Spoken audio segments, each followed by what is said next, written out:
He was neither tall and lanky, nor short and heavy-set. When he looked at someone, he looked them in the eyes. He was the most generous-hearted of men, the most truthful of them in speech, the most mild-tempered of them, and the noblest of them in lineage. Anyone who would describe him would say, "I never saw before or after him the like of him." Muhammad, the man whose legacy continues to shape their lives today.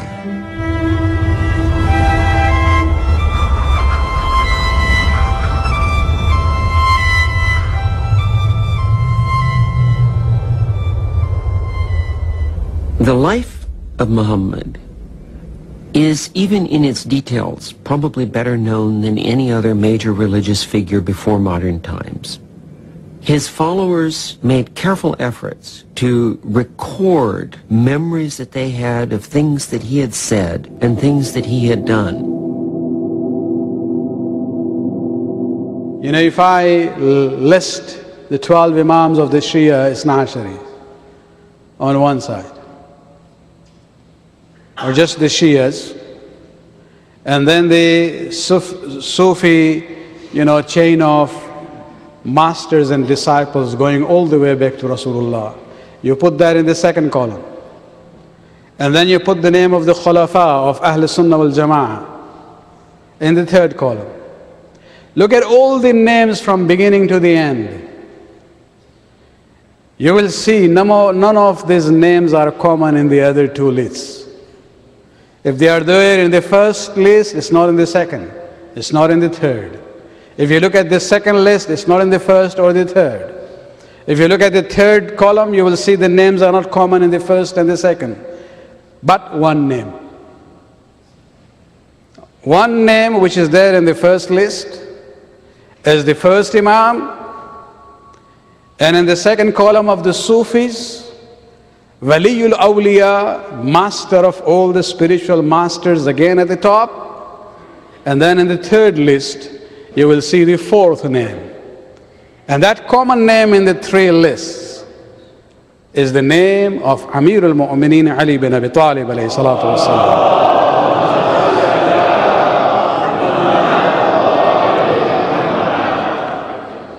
So when Sayyida Fatima says, "Imamatana amanan lil furqa," she is absolutely true.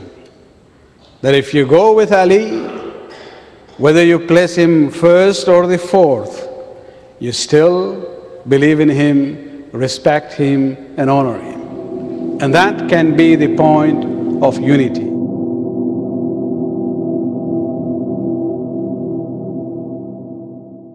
First of all, Muslim. It should be very simple. How do we define a Muslim? Anyone who says Shahadatain. Whoever says La ilaha illallah Muhammadun Rasulullah, by definition that person is a Muslim. And when we say that this person says Shahadatain, that person becomes a Muslim. And what does it mean? It means now he is muhtaram. The word muhtaram comes from the word hurmat. You know, the word haram has opposite meanings, positive and negative. We say, pigs are haram for us. And then we say masjid al-haram. You realize they come from the same source, but the meanings are completely different. And when we talk about a human being, the Sharia says when a Muslim says the Shahadatain, he is muhtaram. What does the word muhtaram mean? Muhtaram means sacrosanct. What does that mean? That means that the life of a Muslim, honor of a Muslim, and property of a Muslim is now muhtaram. You are not allowed to violate the life of a Muslim, the honor of a Muslim, or a property of a Muslim. They become haram for you to do that.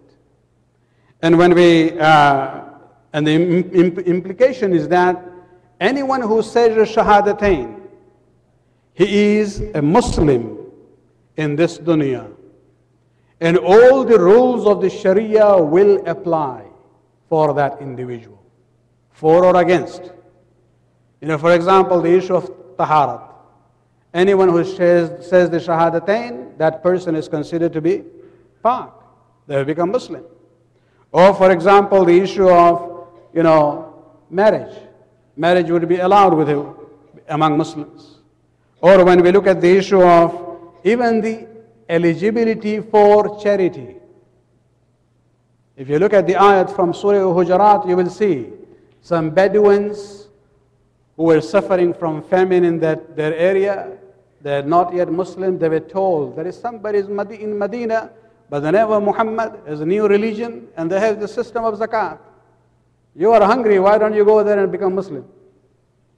So when they went to Medina and they came to the Prophet and they said, Amanna. Oh Muhammad, we have Iman. Allah subhanahu wa ta'ala revealed the ayat saying, قالت العراب آمنا. Oh Muhammad, these Bedouins are saying Amanna. Say to them, you don't have Iman. Because Iman comes from inside. قولوا أسلمنا. The most that you can say, أسلمنا. We have accepted Islam. لما يدخل الإيمان في قلوبكم, because Iman has not yet entered into your hearts. So at least that Islam gives them. So the Prophet was told that said to them, don't say Amanna, don't claim to have Iman and be mu'min. No, say, we'll accept you as a Muslim, and now you are eligible for zakat, we'll give it to you. And so this is where we see that, the rules will, all the rules of Islam will apply there. There is zabiha becomes halal for us. Even the collective duty, wajib kifai, would apply to them. If they die, it is wajib on the community to wash their body, give kafan and bury them. And in their own families, now since they are Muslims, they even have right to inherit from one another. This is as far as the definition of a Muslim and the implication of Muslim is concerned. And so the question comes up, what about them who do not believe in the Imams of the Ahlul Bayt? And this is where we have to realize that belief in the wilayat and imamat of the Ahlul Bayt is the condition for Iman, not a condition for Islam. You cannot say somebody who doesn't believe in the Ahlul Bayt is not a Muslim. No.